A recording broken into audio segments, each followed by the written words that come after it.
Bom dia a todos. Estamos aqui hoje para a apresentação da pesquisa do conteúdo digital do setor editorial de 2020, com Vitor Tavares, presidente da Câmara Brasileira do Livro, Marcos Pereira, presidente do SNEL, e Mariana Bueno, da Nielsen Books. A gente vai ter uma dinâmica da seguinte forma: a Mariana vai fazer a apresentação e depois nós vamos abrir para as perguntas. As perguntas já podem ser enviadas no chat e a gente vai fazendo após a apresentação da Mariana. Então, eu queria abrir aqui para o Vitor Tavares, da CBL, dar as boas-vindas. Vitor, a palavra está com você. Bom dia os amigos aí de casa, os nossos internautas. E quero cumprimentar o Marcos Pereira do SNEL, a você, Fernanda, que está sempre aí com a gente aí nos bate-papos aí, que importantes aí para o setor, a Mariana Bueno, da Nielsen. E falar de pesquisa é algo super importante para o nosso setor, um setor que há uns anos, quando eu iniciei, pouco tempo, 30 anos, quando perguntava se tem algum tipo de pesquisa que vocês podem falar do setor de vocês? Olha, não tinha nada. E a CBL, depois em parceria com o SNEL, nós temos feito aí muitos estudos e pesquisas que acaba ajudando e norteando o nosso setor. Hoje nós já temos aí, olha, no mínimo 4 pesquisas anuais que nos dá uma base bacana de como está o nosso setor e como a gente pode já prever e trabalhar em que sentido, como a gente pode planejar o nosso amanhã, e estudar o nosso passado e o nosso dia a dia do nosso setor editorial. Obrigado e boa live para todo mundo aí, para todos vocês. Obrigada, Vitor. Agora eu queria passar a palavra para o Marcos, dar as boas-vindas dele. Bom dia, Fernanda. Bom dia, Mariana. Bom dia, Vitor. Sempre um prazer estar aqui com vocês. Bom dia a todos a nossa audiência. Eu acho que as palavras do Vitor são muito pertinentes. A gente tem se esforçado muito ao longo dos anos para dar cada vez mais consistência à nossa informação mercadológica, virar uma referência internacional, né? A gente tenta comparar muitas vezes jornalistas me perguntam, mas como é que o Brasil se insere dentro do mercado internacional? E, enfim, poder ter esse tipo de comparação é sempre muito importante para poder entender o nosso potencial. Eu acho que, particularmente hoje, a gente está fazendo um marco na história da nossa indústria, quer dizer, a partir de 2019, a partir de 2020, com base em 2019, a gente passa a ter a pesquisa do conteúdo digital como um produto permanente para as nossas entidades. Isso nos dará a possibilidade de entender a produção e vendas de livros no Brasil, de conteúdo editorial, em todos os formatos. A Mariana vai falar um pouquinho sobre a questão da metodologia que a gente utilizou. Eu só queria comentar que essa metodologia foi escolhida exatamente por atender padrões internacionais. Ela é um pouco diferente da metodologia da série Produção e Vendas, mas a nosso entender, é mais relevante para especificamente este segmento do conteúdo digital, onde segmentos como didáticos, por exemplo, não têm uma relevância tão importante e no livro físico ele representa praticamente metade do mercado. Então, se você faz a mesma comparação, você acaba tendo índices que não dão uma informação tão correta sobre a nossa indústria. Enfim, sempre um prazer estar aqui e eu acho que a gente vai ter bastante coisa para comentar e responder. Obrigada, Marcos. Antes de eu passar para a Mariana, eu queria só fazer um lembretezinho aqui, está passando aqui embaixo, para que todos assinem a petição do hashtag Defenda o Livro, tá? O site está aí, está na change.org, já somos mais de 1 milhão de defensores do livro. Então, um recadinho para todo mundo. E agora, Mariana, a palavra está com você, vamos apresentar aí a pesquisa, pode colocar na tela. Está no ar, Mari. Obrigada, Fê. Bom dia, Vitor, bom dia, Marcos, bom dia, Fernanda, bom dia para todo mundo que está acompanhando a gente. Vamos começar a falar aí do mercado de conteúdo digital, olhando para 2019. Ixi, gente, não está passando.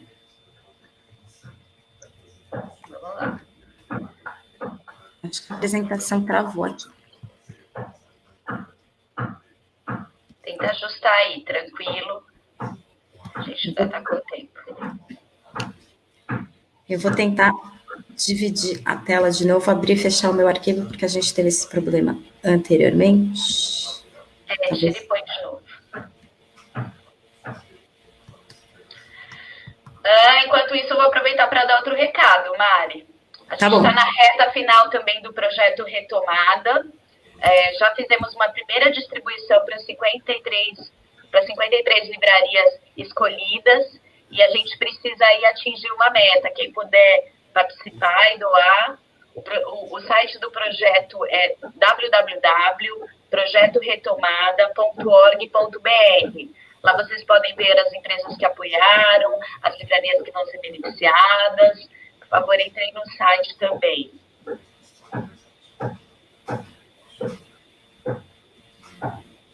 Tá entrando aí, né, Mari? Tô entrando.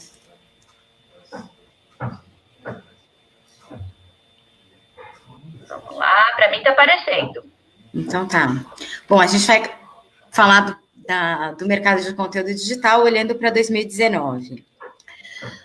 Esse estudo foi realizado pela Nielsen, coordenado pelo SNEL e pela CBL.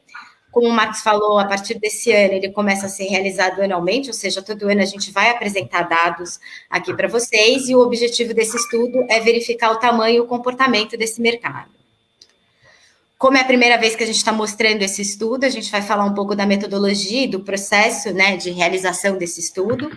Então, ele começa com uma fase de coleta, a Nielsen envia um questionário online para as editoras respondem esse questionário, e é com base nessas informações que a gente apresenta os resultados aqui para vocês. O alvo, né, desse estudo, como eu disse, são as editoras, é bom a gente ter isso claro, quer dizer, os dados que a gente apresenta aqui é referente às editoras, né, são referentes às editoras, a gente não está falando de varejo, a gente não está falando de distribuidor, né, então a gente está falando da indústria. E que dados são esses, né? Então, a gente vai apresentar dados aqui sobre acervo, sobre os lançamentos, unidades vendidas e o faturamento com conteúdo digital.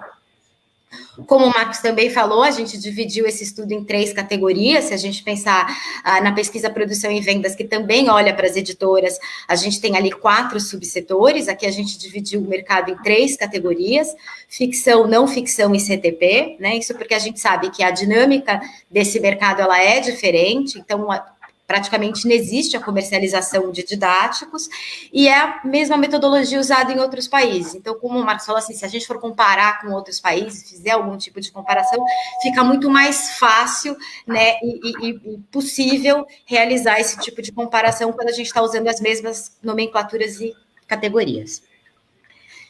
Nós tivemos 146 editoras respondentes, né?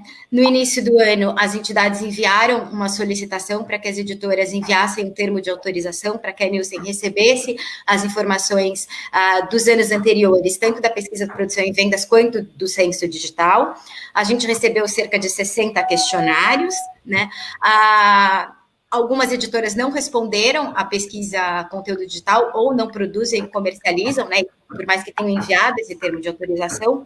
Por isso, para trazer essas informações para 2019, a gente só conseguiu usar os dados de 50 editoras. E quando eu digo para trazer essas informações para 2019, então a gente fez um processo de interpolação estatística, onde a gente simulou a pesquisa tanto para 2017 e 2018, quando a pesquisa não ocorreu, para que a gente pudesse ter um total ali do mercado e pudesse fazer um processo de inferência estatística agora nesse ano.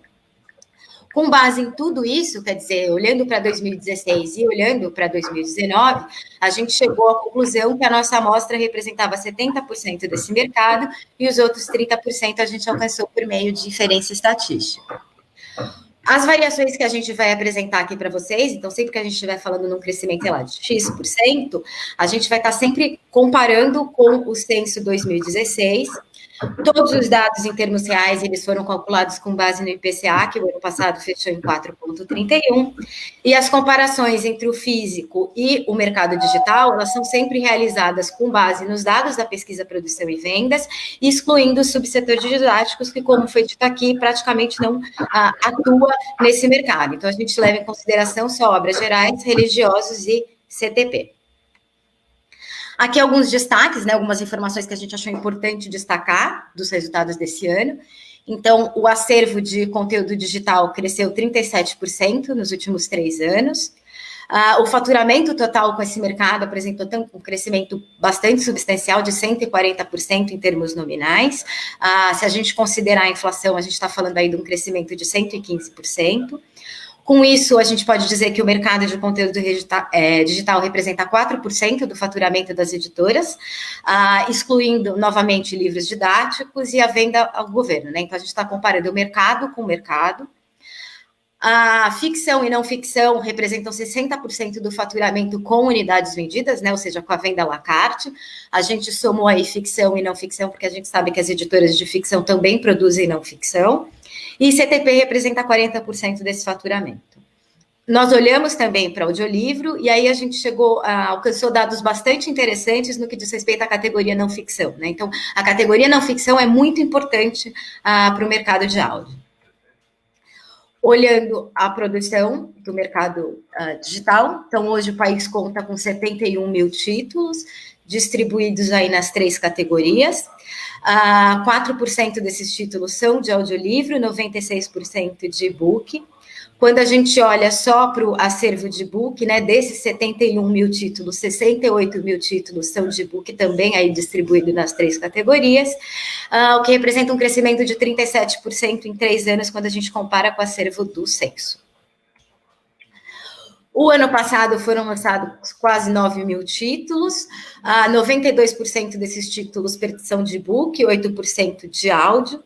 Quando a gente olha só para e-book, a gente está falando de 8.200 títulos, e quando a gente compara, né, aquilo que foi lançado no físico e também foi lançado no digital, então a gente está falando aqui que 66% dos lançamentos de ficção e não ficção que aconteceram em 2019 também foram digitalizados, e 72% desses lançamentos de CTP também foram digitalizados. Olhando para unidades vendidas, e quando a gente está falando de unidades vendidas, a gente está falando da venda à la carte, ou seja, do indivíduo, do sujeito que entra e compra uma unidade inteira, seja de áudio, seja de audiobook, seja de áudio de e-book. Então, o ano passado a gente teve um total aí de 4.700.000 unidades vendidas, 4% dessas unidades são de áudio, 96% de e-book. Não ficção aí tem um papel importante tanto para o total de unidades vendidas quanto para audiobook. Então, aquilo que eu falei em relação à não ficção, a gente vê aqui, né? Então, 70% das unidades de audiobook comercializadas no ano passado, elas pertencem à categoria não ficção. Quando a gente olha só para e-book, né, foram comercializados 4.500.000 unidades, né? Então, dessas 4.700.000, 4.500.000 são de e-book, o que representa aí um crescimento de 67% em 3 anos, quando a gente está comparando aí com as unidades vendidas do censo, né? E aqui a gente está falando de e-book versus e-book. Essa comparação, ela exclui audiobook. Olhando para o faturamento para as unidades vendidas, ou seja, o faturamento que as editoras obtiveram com a venda à la carte, né? Então, o resultado é de 71 milhões, 99% desse faturamento é de e-book e 1% de audiolivro, aí distribuídos nas 3 categorias.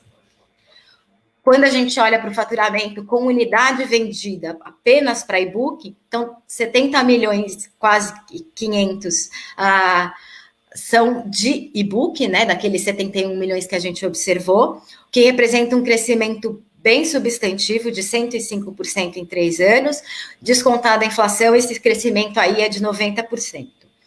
O preço médio do e-book para cada categoria, totalizando aí um preço médio de R$ 15,50 para conteúdo digital. Lembrando que esse preço, né, é o preço da editora, né, o que a editora recebe pela unidade.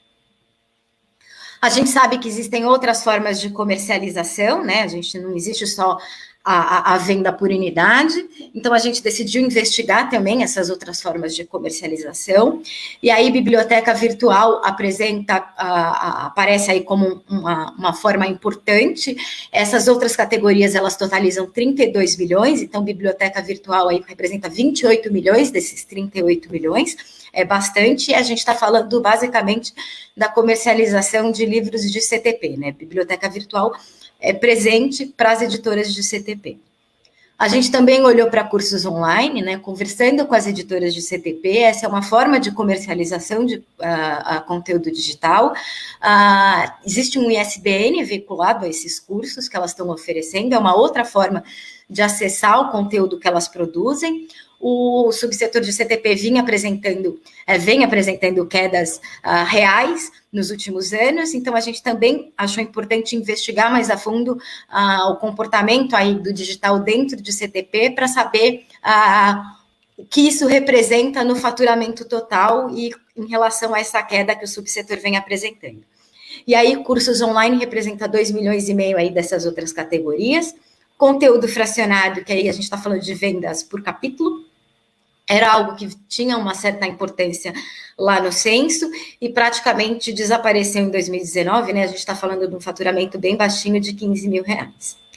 Uma outra categoria de faturamento são as assinaturas.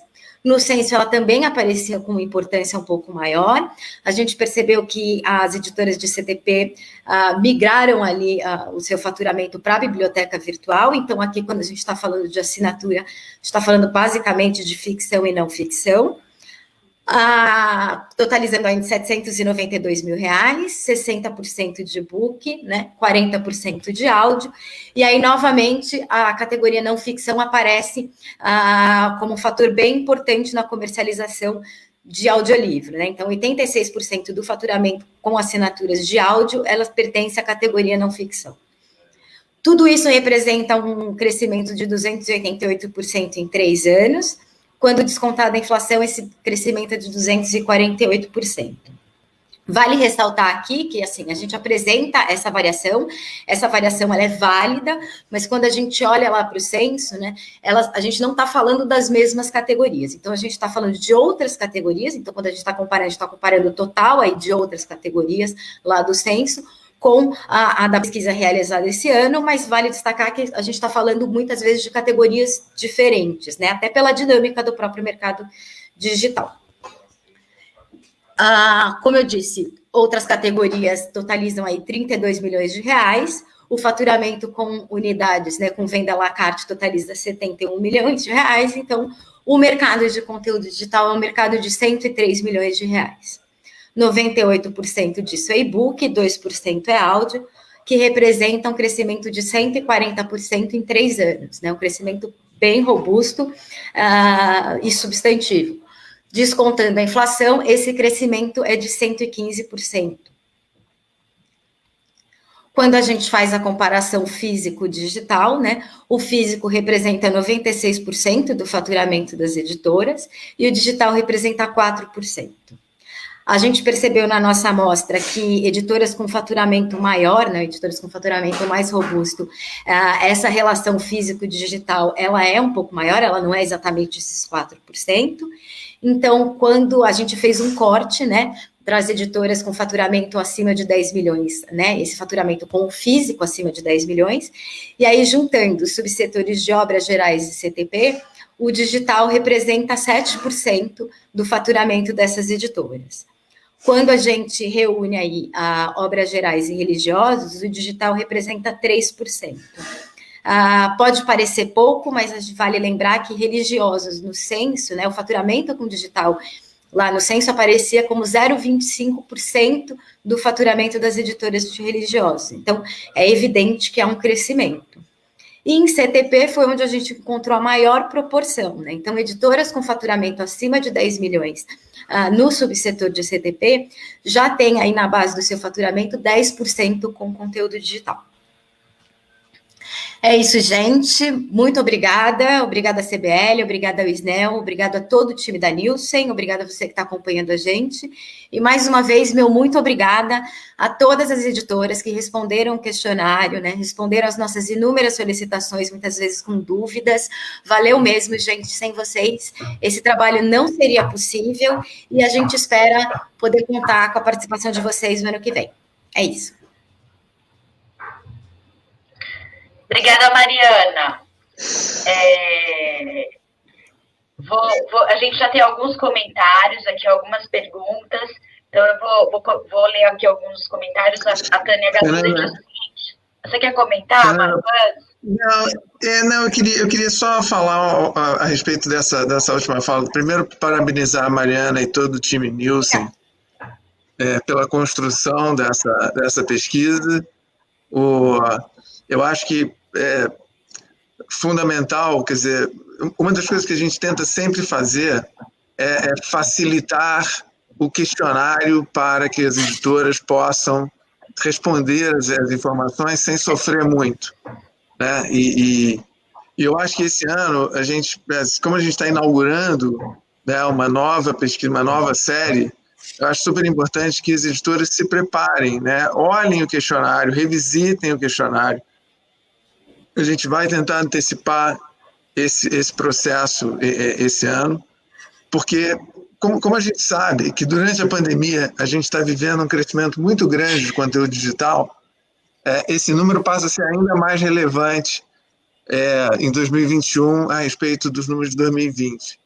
Né? Então, também queria agradecer o esforço das editoras durante a quarentena, de colocarem suas equipes para responder, mas sempre lembrar que quanto mais você antecipa a preparação, mais fácil fica responder tanto a produção e vendas, quanto agora a pesquisa conteúdo digital. Obrigada, Marcos. Quer comentar, Vitor?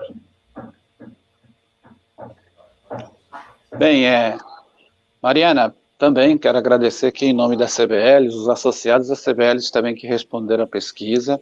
Eu sei que não é fácil, ainda mais nessa afastamento social, né, na quarentena, a gente aferir tantos números e tantos detalhes. Você, Mariana, que é a economista responsável da pesquisa, conduziu tão bem, com uma maestria, esse trabalho. E eu queria já aproveitar, Mariana, e perguntar para você, uma pesquisa dessa que nós estamos iniciando, né, para depois se tornar uma série histórica, depois de 2, 3, 4, 5 anos, e oxalá isso de fato aconteça, e vai acontecer. Quais são as principais dificuldades, os principais desafios para poder conseguir esses números? E já agradecer às editoras. Eu acho que esse tipo de pesquisa ele tem duas maiores dificuldades. A primeira, quem pergunta se entender com quem responde, né? Então, a gente precisa perguntar direitinho, saber o que a gente está perguntando, para que a pessoa que está respondendo consiga compreender aquilo que a gente está perguntando e mandar a informação que a gente quer. E a segunda é fazer com que as pessoas respondam a pesquisa. Né? Existe uma dificuldade muito grande de fazer com que as pessoas respondam a pesquisa. Na produção e vendas, a gente já tem um engajamento bacana, né? A gente tem conseguido um número importante de editores que respondem, e eu acho que o mesmo vai acontecer aqui, né? Essas pesquisas, elas se autocalibram também, né? A gente vai aprendendo a perguntar, as editoras vão aprendendo a responder, vão percebendo a importância desses dados e vão se engajando na pesquisa. Ok, Mariana, obrigado. E você sabe, Mariana, lógico, todos nós sabemos que a CBL é a agência oficial no Brasil do ISBN, é homologada pela Agência Internacional de Londres. E nós estamos com um contato bastante rico e dados muito ricos, tanto do livro, o ISBN para o livro físico, tanto das os lançamentos como as reedições, e também os ISBNs, tanto para o audiobook como para os e-books. E esses números nós temos por contrato que informar a agência internacional para a gente passar esses dados para Londres e também para o CELAC, que depois replica no mundo todo, fazer o comparativo com os outros países. Isso é super importante. No próximo, a gente ter números, quanto mais consistentes forem, melhor, para esses números não dar muita divergência na hora que a gente informar os organismos internacionais, não é mesmo, Fernanda? Obrigada, Vitor. Obrigada, Mariana. Então, vamos aqui para as perguntas e para os comentários. A Tânia Galuzzi diz o seguinte: bom dia, dados fundamentais para entender o mercado. Vamos divulgar no podcast Ondas Impressas. Obrigada, Tânia. A Eliane diz o seguinte: excelente iniciativa para profissionais e pesquisadores do livro. Aí, Mari, tem uns comentários aqui da Suzana Florice, que eu acho que vale a pena você dar uma explicada melhor sobre essa questão dos didáticos. Ela comenta assim: olha, estranho os didáticos atuarem nesse mercado. Talvez atuem, mas não participem com respostas ao questionário. Ela pergunta: em CTP há didáticos ou não? Eu acho que vale a pena dar uma explanada sobre isso. Não, o subsetor de didáticos são livros sequenciais, né? Normalmente da educação infantil até o ensino médio. Eles produzem esse tipo de conteúdo, né? Mas eles não comercializam. Normalmente, esse conteúdo ele é disponibilizado junto com a venda do livro físico. Né? Então, as editoras colocam ali um código na capa, o aluno que tem, ele consegue acessar a plataforma digital da editora através desse código, mas o conteúdo em si não é comercializado. O que é comercializado é o livro físico. A partir do momento que você compra o livro físico, você tem acesso a esse conteúdo digital. Por isso que a gente não levou em consideração o livro digital, a categoria didáticos aqui dentro dessa pesquisa. Né? Então, a gente optou por olhar as categorias que de fato são relevantes, até por aquilo que o Marcos falou. Quer dizer, quando a gente apresentou aquele dado do censo, e a gente faz uma comparação físico e digital, existe ali uma comparação que ela não é muito justa, né? Porque didático representa muito no físico e quase nada no digital. Então, a gente pegou as categorias que, de fato, os mercados que, de fato, são relevantes e que atuam no digital. E por isso que a gente excluiu o livro didático. Obrigada, Mari. E o aval das editoras de didático, né? Vale lembrar que elas participam da comissão de pesquisa e elas concordaram com essa metodologia. Obrigada, Mariana. Acho que você já respondeu a pergunta do Daniel aqui, que ele pergunta se o didático não entrou como categoria. E aí, o Jorge Luiz Botrel pergunta o seguinte: o tamanho de 4% é em unidades vendidas ou em faturamento? Faturamento. Pergunta da Suzana: uma plataforma de audiolivros é considerada editora respondente? Para ser editora, ela tem que produzir o livro, né? Produzir e comercializar. Então, a gente está olhando para as editoras, o varejo e os distribuidores, eles não são contemplados por essa pesquisa. Essa pesquisa é uma pesquisa que olha para editoras, né? A gente tem um caso de uma distribuidora que também produz, mas aí ela responde como uma editora, ela não responde como distribuidora. Obrigada, Mari. Tem um comentário aqui do Sérgio Reis Alves, ele diz o seguinte: como ampliar a quantidade de editoras participantes dessa pesquisa? Os dados das distribuidoras de e-books e audiolivros é utilizado? É possível utilizar? Eu acho que Obrigado, Sérgio, pela pergunta. Eu acho que a maior... Primeiro, desculpa, eu vou responder a primeira parte, que é mais fácil. Não, a gente não usa, de novo, a Mariana já respondeu, né? A nossa pesquisa é baseada na resposta das editoras. A Mariana ela trabalha em conjunto com as distribuidoras para poder validar a informação, né? Quer dizer, se extrai uma informação, então vamos ao mercado e vamos ver se essa informação conversa com a percepção do mercado. Então, isso é muito importante, mas a gente não usa esse dado para a apuração dos dados. E eu acho que a maneira da gente convencer mais editoras é um pouco o que a gente está fazendo hoje. Isso aqui é um super serviço para o mercado, para a indústria. E eu acho que quanto mais a gente conseguir convencer a indústria disso, mais as pessoas se engajam, né? A qualidade dessa informação, você entender, puxa, tem um mercado aí que pode ser promissor, em que eu posso atuar mais nesse. Esse último slide que a Mariana apresenta, por exemplo, mostra que as editoras de maior porte participam mais desse segmento do que editoras menores, né?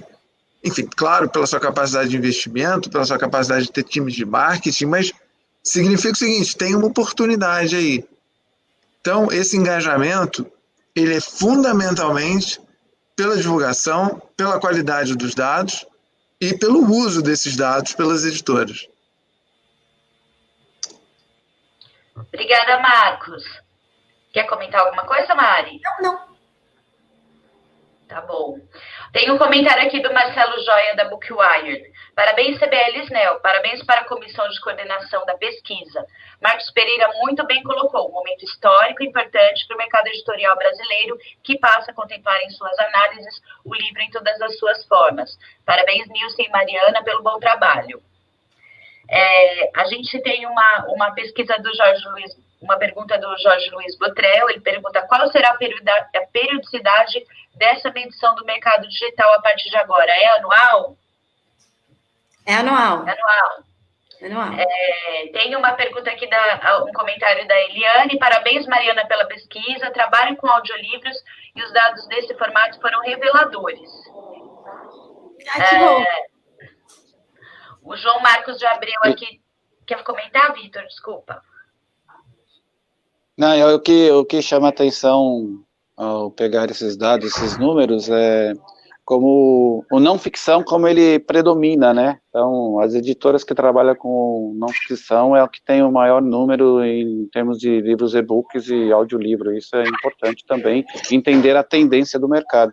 Vamos ver na série histórica se isso vai continuar. Não, acho excelente você trazer essa discussão para a mesa, porque, na realidade, isso é uma realidade incômoda do mercado editorial brasileiro como um todo. Não, a gente já falou isso na nossa live anterior, quando a gente falou da série histórica. Se tem uma coisa que me incomoda muito hoje sobre a indústria brasileira, é a ficção perder espaço. Assim, a gente vê as nossas listas mais vendidas, a gente tem metade dela ocupada por clássicos, né? A quantidade de novos títulos, o entretenimento, aquela ficção de que você fica lá lendo o livro não querendo acabar porque, ai meu Deus, aquela história, aquilo foi se perdendo com o tempo. A gente precisa resgatar isso, esse gosto pela leitura, né? Acho super bacana que a gente esteja muito nesse momento centrado na leitura como crescimento pessoal, né? Como conhecimento, mas a leitura como entretenimento, para mim sempre foi das coisas mais prazerosas da vida. Fica triste porque acaba o livro, né? Acabou. Obrigada, Marcos. Tem uma pergunta aqui do João Marcos Abreu. Estes números contemplam as vendas de e-book através da Amazon? Então, a gente está olhando para as editoras. Então, as editoras que comercializam na Amazon, né, os livros que são comercializados na Amazon, eles estão nessa pesquisa. O que a gente não está olhando é o número do varejo, né? Então, são os números que as editoras recebem, né? É o faturamento das editoras, e não o faturamento do varejo. Mas eu acho que vale a pena aproveitar a pergunta, João Marcos, para, assim, na realidade, você tem uma categoria que são os livros autopublicados, isso. Tá? Onde a Amazon funciona como uma editora, no fundo. E a Amazon não é respondente da pesquisa como editora. Sim, quer dizer, não. então, o que se chama o KDP, né, o Kindle Direct Publishing, não está contemplado. E normalmente, e aí pelo menos é uma vantagem, porque isso não está contemplado em nenhuma pesquisa do mundo, porque como a Amazon não informa esse dado, a Amazon só informa o pool de dinheiro que é distribuído através do Kindle Direct Publishing, mas ela não informa o total de unidades, o total de vendas. Obrigada, Marcos. Tânia Galuzzi tem uma pergunta para você, Marcos.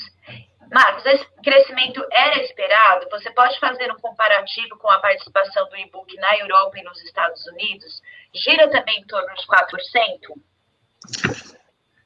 Tânia, obrigado. Eu já tinha visto a sua pergunta. Eu fiquei desesperado aqui atrás de pesquisas mais atualizadas enquanto a gente conversava. Sim, eu acho que a gente tem uma base crescente, né, de venda de conteúdo digital. Esse número fica parecido, né? Eu tenho a chance de ter lá nessa estante intrínseca, eu vejo os meus dados, então eu posso mais ou menos olhar o que a indústria, o que está acontecendo na indústria. Eu até, quer dizer, a gente até atua muito forte nisso, então eventualmente até o nosso crescimento é um pouquinho maior acumulado. Os dados mundiais,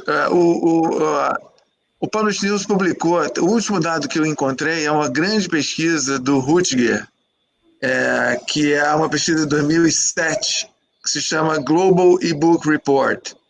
Ela foi do Rutger Wischenbart. Rutger é um super consultor, ele é um dos caras que mais pesquisa esse mercado.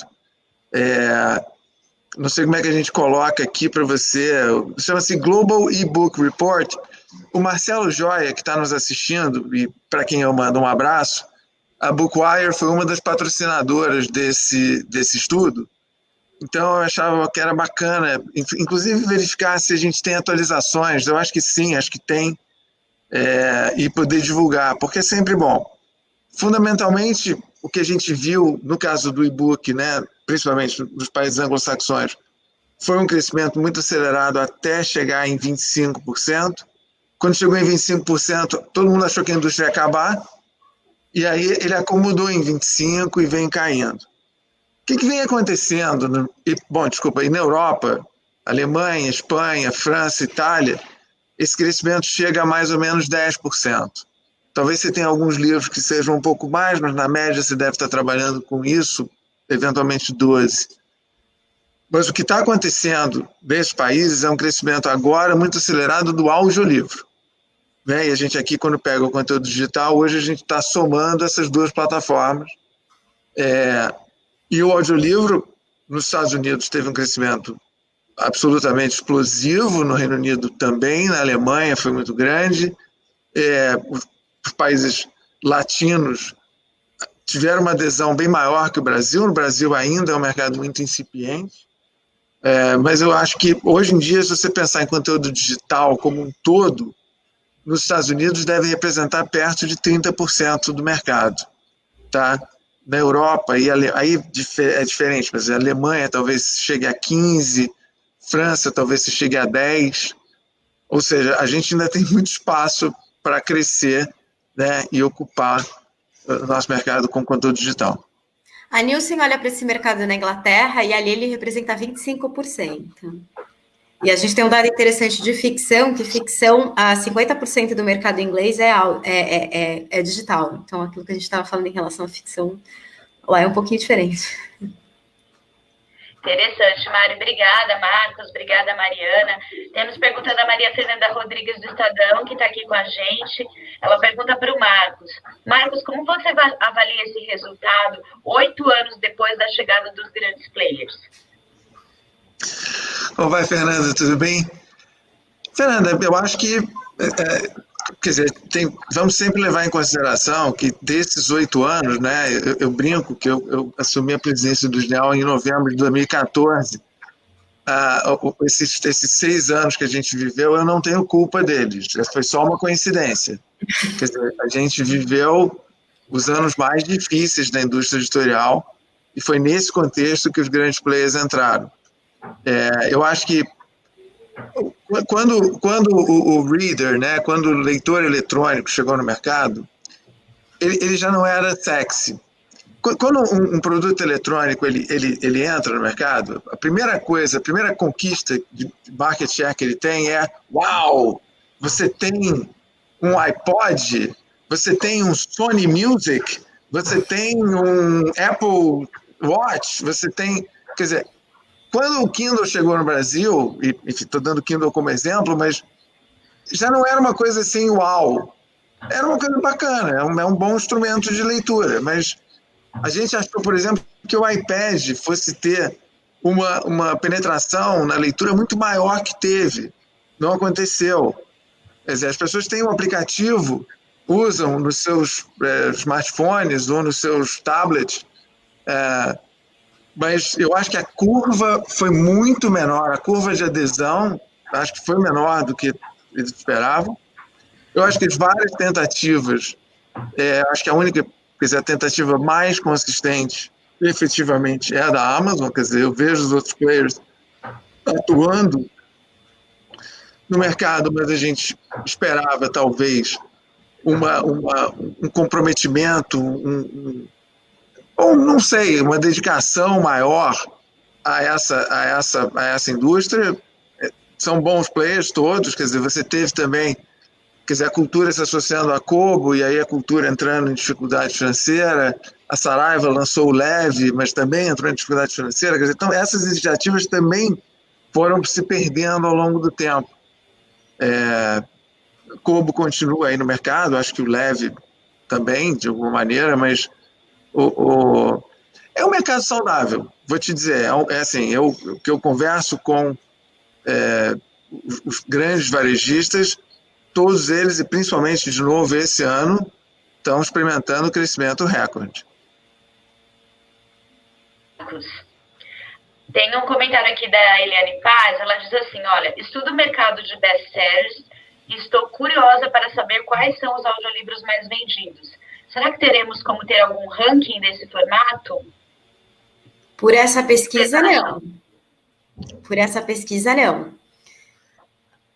Mas, assim, aqui, essa pesquisa, ela é macro, né? Então, a gente não pede quais os títulos, a gente pede o número de títulos, né? Em quais categorias só, a gente não tem quais títulos. Leonardo Neto, obrigada, Mari. Leonardo Neto do Publish News está aqui conosco também. E tem uma pergunta para você, Mariana. Mariana, como você muito bem apontou, o subsetor de CTP vem sofrendo sucessivas quedas ao longo dos últimos anos. Agora você aponta aí que editoras deste subsetor com faturamento acima de 10 milhões têm no digital uma fatia importante que chega a 10% do seu faturamento com a venda desse tipo de produto. Você consegue dizer quanto daquela perda foi, na realidade, uma migração do físico para o digital e quanto foi efetivamente a perda? Pergunta difícil, hein, Mariana? Não, então, eu tenho essa conta, eu não tenho o número aqui, tá? O número exato aqui eu não tenho. Eu fiz essa conta porque, inclusive, a gente esperava essa pergunta. Mas o que a gente pode dizer é o seguinte, o digital ameniza a queda, tá? Mas ele não é uma solução. Existe uma migração? Existe, ele ameniza a queda, mas a queda continua existindo, né? Apesar da presença do digital, ela fica mais suave. Se eu não me engano, de 28 de 2016, de 2019 para 2016, ela passa para 23%. Então, há uma redução, mas ela não... ela continua existindo. Eu confirmo os números para o Leonardo e depois eu passo para ele. Obrigada, Mari. Luciana Saito aqui pergunta, a categoria e-books, 98%, inclui quais formatos? EPUB, PDF, apps? O que a gente está considerando? Ela quer saber. É tudo, né? É tudo que as editoras comercializam, assim, então, independente do formato. Lá atrás, a gente tentou perguntar pelo formato. A gente viu que a qualidade da resposta era muito ruim. Então, a gente decidiu perguntar independente do formato. Obrigada, Mari. Tem um outro comentário da Suzana aqui, como alerta. Ela fala, olha, em breve editoras de didáticos começarão a vender conteúdo digital / acesso a conteúdo online sem necessidade de senhas incluídas nos livros impressos. Esse dado deve ser incluído na próxima pesquisa? Na minha opinião, deveria.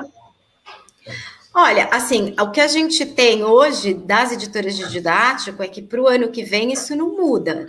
Então, acho que para o ano que vem, não. Mas é óbvio, como eu disse, esse mercado ele tem uma dinâmica muito diferente do físico, ele é muito mais dinâmico, as mudanças acontecem muito mais rápido. Então, na medida que essas mudanças forem acontecendo e forem se tornando relevantes, a gente vai incorporando na pesquisa. Obrigada, Mari. José Henrique Guimarães aqui faz um comentário. Parabéns ao CBL e ao SNEL pela importante iniciativa. O mercado de e-books e audiobooks para vender assinaturas no Brasil vem crescendo muito e a produção de dados estatísticos desse calibre é um incentivo a mais, proporcionando informação, conhecimento e oportunidades em toda a cadeia do livro. E aí tem uma pergunta do Marcos aqui, que é o seguinte. Sabendo que os livros digitais estão em crescimento proporcionalmente, o mercado do livro digital está crescendo mais que o físico ou os dois estão crescendo juntamente, cada qual em sua categoria, físico e digital? Mari, consegue responder? Você quer comentar, Marcos? Vai, Mari. Entendeu a pergunta? Não, entendi completamente. O mercado de livro não cresceu ano passado. Quer dizer, se você pegar o que a gente chama de crescimento agregado, né, de 3 anos, o mercado de livro físico, no caso o mercado todo, diminuiu. Se você pegar de 2016 a 2019. Né? Então, a gente está mostrando hoje um dado de que o conteúdo digital aumentou em 113%, não é isso? 140. Descontando a inflação. Não, 140, 115. 140. 3 anos. Descontando a inflação. Quer dizer, é um crescimento notável. O mercado Em 3 anos, né, Marcos? Em 3 anos. Isso. Pois é, mas o livro físico em 3 anos diminuiu. Porque Não, a inclusive... recuperação de 2019 não foi suficiente para recuperar 17, 18, né? Então, não, a gente... de novo, a gente vai olhar, quando a gente olhar 20, o que a gente vai olhar? A gente está, nesse momento, trabalhando muito para tentar reverter a queda da pandemia, né? Principalmente dos primeiros 45 dias da pandemia, ou digamos, dos primeiros 60 dias da pandemia, para tentar zerar o ano no livro físico. E a gente sabe que o livro digital vai explodir, né? Então, assim, a gente efetivamente está vendo esse conteúdo digital ter um crescimento maior, né? Ocupando espaço dentro da indústria como um todo. Você acha que é uma acomodação do mercado, Marcos? É uma tendência? E agora surgindo a banda 5G, a internet das coisas, o livro digital, ou plataformas digitais, inclusive o audiobook, ele vai predominar, ou o livro físico, como eu imagino, ele vai ter sempre seu espaço, independente de qual plataforma, independente de qualquer tecnologia que possam surgir no futuro próximo? Vitor, o exemplo americano, assim, nos dá muita tranquilidade de dizer que o livro físico é o formato vencedor. Quer dizer, o livro digital, claramente, ele é para o leitor ávido, né? Quer dizer, e o audiolivro é para um novo tipo, também é para o leitor ávido e, eventualmente, para um outro tipo de leitor, que é é até engraçado, né? Porque não é exatamente leitura, né? Minimamente alguém lendo é uma experiência sensorial diferente. O audiolivro é o mesmo conteúdo, mas com uma experiência sensorial diferente. Em que você pode usufruir disso em outros... Você pode usufruir isso dirigindo, coisa que você não pode fazer quando você está lendo. Você pode na academia, quer dizer, você pode realmente usar melhor o tempo para ouvir um livro. Eu diria até, Vitor, que assim, o livro ele quebra alguns paradigmas, assim, né? Que ele chega com uma ideia de que são bens substitutos, porque a gente está falando teoricamente do mesmo conteúdo, né? Então seria como a manteiga e a margarina, você usa um ou você usa outro. E na verdade o que a gente tem observado são leitores multiplataformas. Né? Então, eles não são bens substitutos, né? Eles acabam sendo bens complementares, apesar da gente estar tendo o mesmo conteúdo ali. Então, eu acho que quem não substitui, uma coisa não substitui a outra. Está cada vez mais claro. Ok. Obrigada, pessoal. Tem outro comentário, uma outra pesquisa da Luciana, outra pergunta da Luciana, que é a seguinte: a pesquisa traz dados sobre em que dispositivos os e-books são mais lidos, celular, tablets, e-readers, desktops? Não traz. A pesquisa não traz isso. Quer falar mais? Desculpa. Não, só para ela entender, porque a pesquisa, os editores não sabem isso. Né? Exato. Isso seria uma ótima pesquisa, assim, para a Amazon divulgar, ou enfim, para os... enfim. Porque aí não é nem uma pesquisa de varejo, né? É uma pesquisa do consumidor. De leitura, exatamente. É o hábito. É o hábito do consumidor, exato. Tem uma outra pergunta aqui da Eliane, ela comenta: existe nos Estados Unidos há 25 anos uma premiação para os melhores audiolivros. Aí acho que é para você, Vitor. Podemos esperar que isso aconteça aqui também, ou que se torne uma categoria no Prêmio Jabuti, a exemplo da inclusão de e-books na premiação? E-books, eles já estão aceitos, né, em todas as categorias, mas aqui acho que é um outro tipo de pergunta, Vitor. Eu acho que podemos incluir sim, tudo vai evoluindo, a gente não pode excluir nada, eu acho que a gente só tem que encontrar como fazer isso para a gente contemplar todas as categorias do livro digital, do audiobook, enfim, e eu acho que é um caminho a seguir sim, e ainda mais que o Jabuti, ele é um prêmio que a cada edição ele acompanha o setor, ele acompanha o mercado, ele acompanha o que está acontecendo naquele ano, no ano anterior, dentro do nosso segmento. Não vejo problema, não. Eu acho que é um caminho que não tem como a gente fugir disso. Vamos ter que absorver também essa nova realidade de formatos de leituras, de novas experiências, como disse o Marcos aí, nova experiência sensorial de leitura. Obrigada, Vitor. A Suzana Flores faz um comentário aqui, ó. Gostei da comparação, manteiga ou margarina. O Marcelo Joia também comenta, olha, sobre a questão do e-book Global Report. Ele diz que em 2019 foi publicado um novo documento e que já tem sua edição de 2020, mas em geral os números do mercado internacional apresentados por Marcos e Mariana ainda estão válidos. Tem uma pergunta da Sandra Silvério.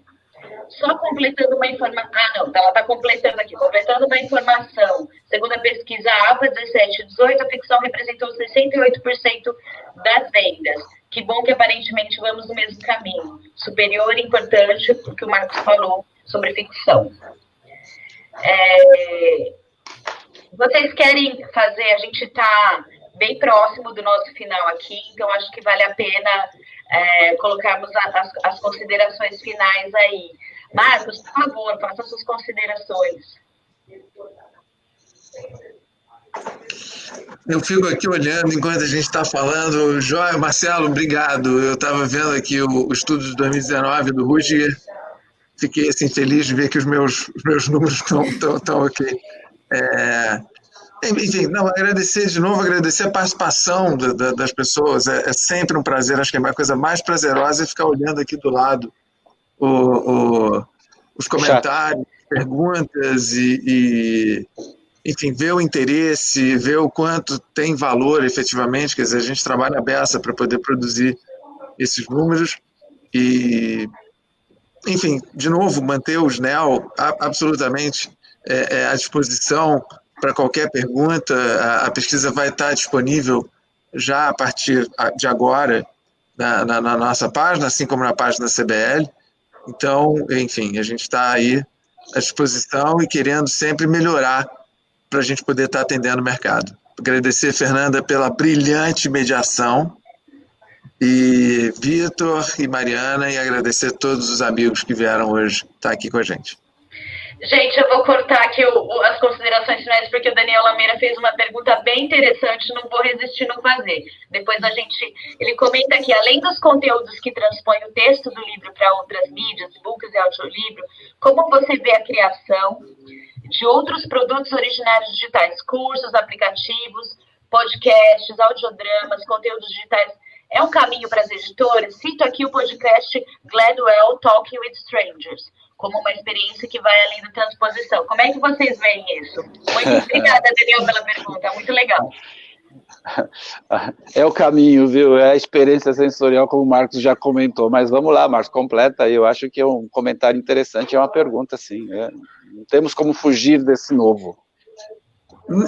Enfim, sem dúvida. Obrigado, Daniel. Prazer estar aqui com você. O Gladwell é um autor que a gente publica, por exemplo, a gente vê o quanto isso tem funcionado lá fora. A parte de cursos, vários dos nossos autores, por exemplo, estão muito ativos dentro do mercado de cursos. Acho que é uma opção para as editoras, sem dúvida nenhuma. E eu acho que aí claramente é uma coisa engraçada, né? Porque aí realmente não é o livro, é um novo conteúdo. É um novo conteúdo, é um novo formato, não é isento de impostos, né? Só preciso deixar claro que isso não tem, porque é outra coisa, né? Mas eu acho que é uma oportunidade, e aí principalmente, sem dúvida, na não ficção. Eu acho que esse é né, exatamente o tipo de autor que tem um conteúdo, que tem uma ideia, né? E aí ele vai explorar essa ideia de outras formas, seja sobre administração financeira, sobre qualidade de vida, sobre meditação, sobre fazer mountain biking. A quantidade de cursos que você tem por aí é uma grandeza. É isso aí. Considerações finais, Vitor, dá apresenta sua palavra final aí. Ô, Fernanda, eu quero agradecer ao Marcos, a Mariana, da Nilson, a você, Fernanda, que de fato conduz muito bem. E tem uma pergunta para você aí, eu gostaria de aproveitar. Tem alguém aí perguntando, que a gente acompanha aqui na tela também, o Edivaldo Nunes está perguntando, relembre a programação do Prêmio Jabuti deste ano, que devido à pandemia, desculpa, Marcos, vamos aproveitar a audiência, como é que vai ser, como é que está o Prêmio Jabuti, como é que nós estamos programando a entrega do Prêmio Jabuti. E quero agradecer a todo mundo, ao Marcelo Joy, a Suzana, parabéns, Suzana, legal ver você aqui no nosso bate-papo hoje. Um abraço para você e a Gisela Correia, lá da Flipos também, amigona da gente, e todos vocês que interagiram nessa manhã aí no chat aí dessa importante divulgação, desse momento importante de divulgação dessa pesquisa para todo o setor. Vamos lá, Fernanda. Obrigado. Obrigada, Vitor. Mariana. Não, fala do Jabuti. Tá, desculpa, eu achei que você já tinha respondido. O Jabuti, ele está acontecendo, a avaliação está sendo feita online, como já aconteceu nos próximos anos, e a gente deve fazer aí a realização da cerimônia num formato virtual também, que em breve a gente vai anunciar. Então, aguardem as novidades aí da CBL, logo a gente vai contar um pouquinho sobre isso. Mariana, faça suas considerações aí finais. Bom, eu queria agradecer à CBL e ao SNEL pela parceria, já de quase mais de 10 anos, vai fazer 10 anos. A todo o time da Nielsen, que eu já vi que eles estão aí no chat. Oi, gente, bom ter vocês aqui. A todas as editoras que responderam. Os players de digital, né, seja a Bookwire, a Amazon e todo mundo com quem a gente conversou para poder calibrar e validar esses números. E conversou com a gente com muita disposição e obrigada por apoiar esse trabalho. E espero contar com a colaboração de todas as editoras ano que vem de novo, né? Para que esse trabalho ganhe corpo e qualidade. É isso. Obrigada, gente. Obrigada, Mari. Bom, a gente vai ficando por aqui. Eu só vou retomar os nossos recados, Marcos e Vitor aí. Pessoal, assinem o abaixo-assinado Defenda o Livro, tá no site do change.org. Já somos mais de 1 milhão de defensores do livro. Também lembrar que a gente está no final do projeto Retomada, já fizemos um primeiro repasse a 53 livrarias escolhidas. Quem quiser conhecer o projeto e fazer sua doação é projetoretomada.org.br. Eu queria agradecer a presença de todos que estão aqui com a gente, agradecer o Vitor, o Marcos, a Mariana e o time da Nielsen que acompanhou aqui, agradecer o nosso time da CBL e do SNEL que ajuda a pôr a live em pé. Obrigada, meninas, e vamos ficando por aí. Até a próxima, gente. Obrigada, tchau. Tchau, gente.